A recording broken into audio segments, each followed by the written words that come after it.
Salut tout le monde et bienvenue dans cette nouvelle vidéo de bilan, de résumé de la conférence d'NVIDIA qui s'est passée tout à l'heure. Elle vient de se terminer et j'enregistre tout de suite pour vous faire le résumé des cartes graphiques qui ont été annoncées.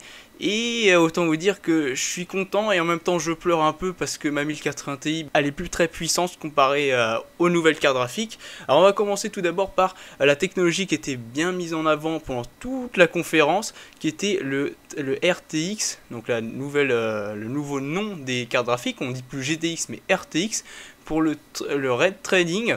Donc il y a fait une technologie que je vais résumer pour que tout le monde comprenne. Je ne vais pas vous sortir des gros détails, des gros chiffres. En gros, c'est une technologie qui va faire évoluer la lumière dans les jeux vidéo.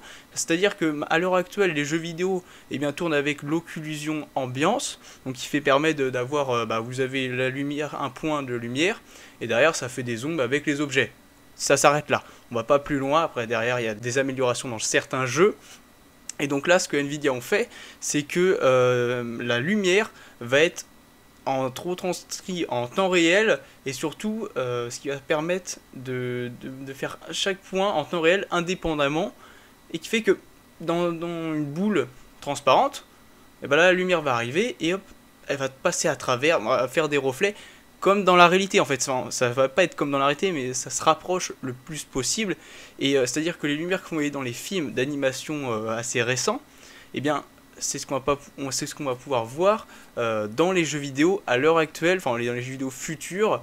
À savoir que ce soir on a eu Battlefield 5, Shadow of the Tomb Raider et Metro Exodus qui étaient montrés et montrer une démo technique avec le RTX et sans RTX. Alors RTX, du coup, comme je vous le disais, c'est l'amélioration de la lumière qui permet d'avoir un réalisme total, enfin beaucoup plus réaliste, même si ça équivaut pas dans la réalité, on n'est pas encore à ce point-là, mais on s'y approche quand même d'un grand pas. Alors ensuite, qu'est-ce qui s'est passé? C'est que il nous annonce que ça sera comme sur votre PC, vous aurez juste à aller dans les paramètres Nvidia et cliquer sur activer ou désactiver le RTX. Et derrière, vous n'avez plus rien à faire, vous démarrez votre jeu qui est compatible bien sûr, et ça va permettre d'avoir des images juste incroyables. Clairement, il montrait avec des explosions les effets de lumière sur la flaque d'eau par terre, sur les reflets des voitures. Franchement, c'est impressionnant. Et derrière, on n'a pas que ça. On a une grosse évolution, à savoir que la 2080 est 6 fois plus performante qu'une Titan X Pascal, enfin la nouvelle Titan X plutôt. Et du coup, 6 fois plus performant. Et nous ont montré un graphique avec les benchmarks comparés à la 1080 et la 1080 Ti. Et on voyait que la 1080 et la 1080 Ti, elles étaient séparées. Et derrière, la 2070, tout en haut. Et c'était quand même vachement plus performant. Pour les spécifications, on va commencer par la RTX 2070 avec en globalité de performance 45 Tera RTX de performance globale, avec 8 Go de VRAM en DDR6, vendu à 499 $. Alors ça à savoir que ça sera un petit peu plus cher en euros malheureusement à cause de la TVA. Ensuite pour la RTX 2080, on aura 60 Tera RTX de performance globale. Donc voilà, ça fait quand même une sacrée différence avec la 2070. Toujours 8 Go de VRAM et vendu à 699 $.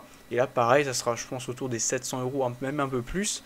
Et pour la RTX 2080 Ti, qui est une surprise, parce que d'habitude il faut savoir qu'NVIDIA nous annonce les gammes 70 et 80, et un an plus tard, il nous annonce la 80 Ti. Voilà, qui fait un gros pas en avant. Et là, la 80 Ti carrément, j'ai pas trop compris, mais bon.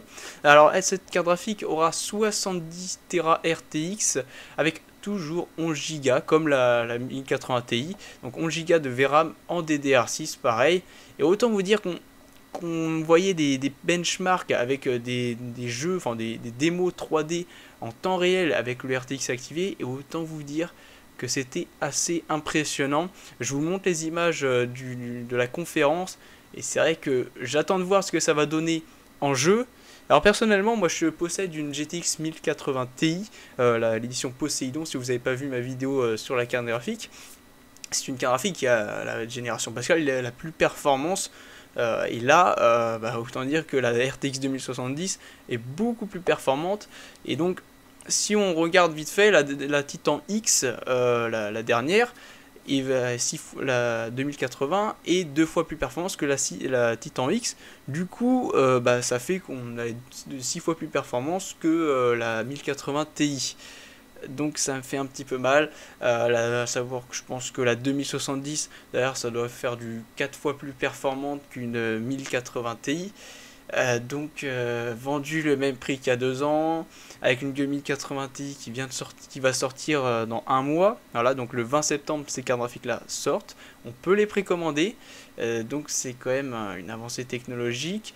Et derrière, on a des performances de malade pour le même prix que les anciens modèles. Donc derrière, ce qu'il faut se dire, c'est que là, à l'heure actuelle, les modèles Pascal, donc les GTX 1060, 1060, bref, ceux actuels, vont baisser énormément de prix. Donc si vous voulez acheter une carte graphique et vous voulez pas, ça vous intéresse pas tellement et vous voulez surtout prendre une carte graphique à pas trop cher, acheter de l'entrée de gamme à l'heure actuelle, c'est-à-dire une 1060, vous l'aurez à que dalle. Vraiment à 100-150 euros, vous aurez une 1060, vu qu'elles vont carrément baisser à fond de prix, vu qu'on a la nouvelle génération qui arrive. Donc le 20 septembre, aussi, on a vu un nouveau design de la carte graphique, c'est-à-dire qu'avant, on avait toujours une turbine, et un design plutôt sympathique, mais là on a carrément 2 ventilateurs. Enfin, ils ont changé le système de refroidissement et je trouve ça plutôt pas mal. Du coup, ça donne un look plus différent et qui fait quand même plutôt du bien comparé à les anciens modèles où on avait l'impression qu'on rabâchait à chaque fois les mêmes designs à chaque génération. Donc là, c'est quand même plutôt sympa. Donc une nouvelle génération, on ne sait pas encore la consommation, on sait pas, on a vu dans le trailer de la 2080 Ti, on voit qu'il y a 2 fois 8 pins sur la RTX 2080 Ti, donc je pense que ça sera du 250 watts, voilà. On ne sait pas la gravure, donc je pense que ça n'a pas dû changer, donc on verra bien. En tout cas on n'a pas encore toutes les informations, on ne sait pas sur quel jeu, enfin on a vu les Shadow of the Tomb Raider, Battlefield 5, Metro, tout ça c'était quand même assez impressionnant avec le RTX. Et c'est vrai qu'on se dit quand même, ça va être pas mal. Donc voilà, donc des nouvelles cartes graphiques qui vont faire avancer l'industrie, avancer la technologie à un tel point où, là je pense à AMD, ils doivent sentir quand même un petit peu mal. Mais bon, on verra bien si AMD répond, j'espère. Comme ça donnera un petit peu de boost à Nvidia. Voilà, donc n'hésitez pas à donner votre avis sur les nouvelles cartes Nvidia. Et je vous dis à la prochaine vidéo. N'hésitez pas à vous abonner et liker. Salut! Au métro. Ah! Ah! Ah, je l'avais pas vu celui-là.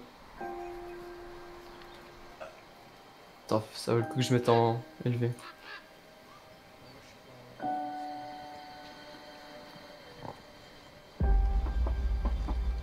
C'est beau.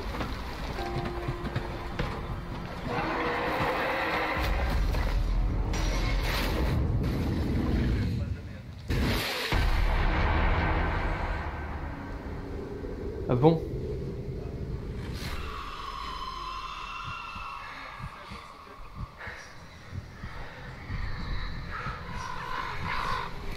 Je vais faire claquer mon CPU.